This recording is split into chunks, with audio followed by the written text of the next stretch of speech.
Hey YouTube viewers, had another dream.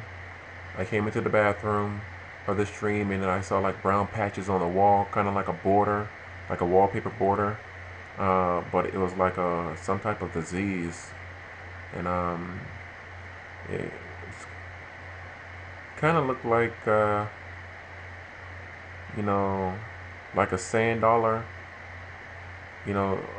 material. But it was all, but the way that it was on the wall was identical in sync, just like a border over the whole bathroom. And like this appeared in my hand. I was spraying it with awesome. Just found out about this cleaning uh, recently for $1 at a Dollar General or Family Dollar, and the name speaks for itself. Oh, as I've seen on TV, I never seen an infomercial for this, but yeah, this lives up to its name, and you can clean home, business, auto, RV, boat. With this, you actually can dilute it and it'll still clean the same way. So I mean, they sell this bottle, or they sell like gallon jugs you can use, and Tilex has a challenge, and any other cleaning agent out there, and this is only $1. So yeah, but I was spraying the infectious disease in my dream with it, and I was just going away at it, and people, and like some people had ran out the bathroom, and then my eye had focused on the door handle for some reason, and like I didn't want to touch it because I didn't know how this disease was like spreading, or how could other people catch it. Then the Lord gave me the remedy for it, the cure for it, and it was white distilled vinegar, and not apple cider vinegar. It was white distilled vinegar for this disease. And I don't know what type of disease it is. All I know is it looks like a brown patch. And it, whatever it is, it can like not only make mankind sick, or whatever reaction it gives them, it can like grow on the wall too. It was just spreading, and once I had got the vinegar, I was just dousing it, and that was the remedy for it. So, and that was that dream. It was simple, was short, and I don't, I don't understand that. Uh, I mean, I think it pretty much speaks for itself. Some of the disease broke out, and whatever new disease um, this will be, white distilled vinegar. And I'm not sure if you can actually like drink that, or you might have to cook it with something or what. Um, but all I know was a lot of people were sick, and still we have a lot of disasters in the world that are increasing. The Colorado fires, the Chicago shooting, uh, you know, California. I think it was like 306 homes had to be evacuated, and that's a lot of people that lost their homes. Colorado fire, and and still have earthquakes, and then these tornadoes across the Midwest, and the Lord is shaking the earth. That's what He's doing. But the followers of Christ need to have no fear, because our Messiah is with us. He'll protect His children uh, in the midst of danger and harm's way. So all we can do is pray for those who are lost and that are not saved. But when judgment comes knocking at the door, you know, will you be ready? And a lot of people don't believe in God, but I mourn for them. You know, some people know the truth, but reject it.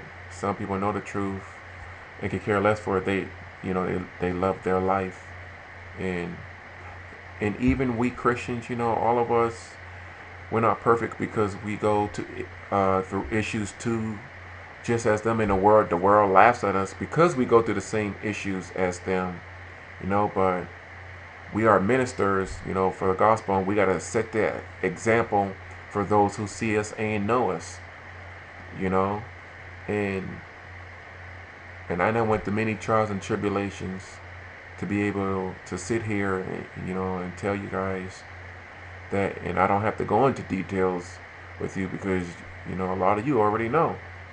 And the more we stay on that path with the Lord, the more Satan is gonna come and attack. But we gotta fight him back. You know, and it's kind of like a mind thing. He attacks our mind, and then attacks situations around us, or he'll go back to what we used to do, things that we were given to, sins, and uh, our weapon is the word of God, and that's what we have to fight him with.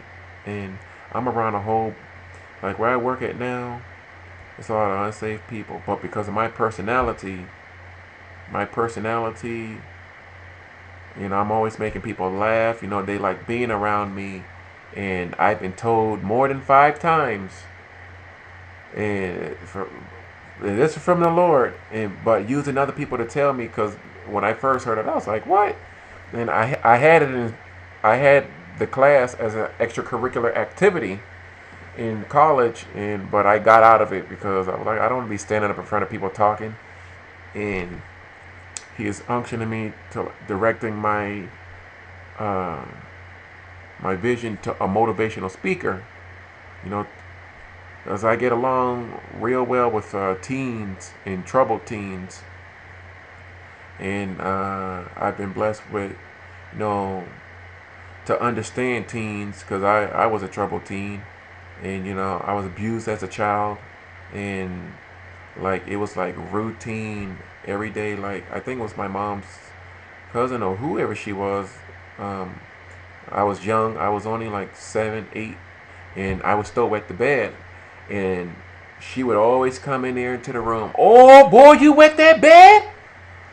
And I would get out the bed. I would get out my bunk bed, and my brothers and sister, I think she had like 2 or 3 kids, and they would always sit in front of the TV and watch the TV, and it was like a repeat every day. She would do the same thing, and her husband would always be in a corner with blue jean jacket, blue jeans, and has his hands in pocket. And I would run to the living room, run by the chair, and I was like, and I would be like this, help me, help me. And he would like, nope.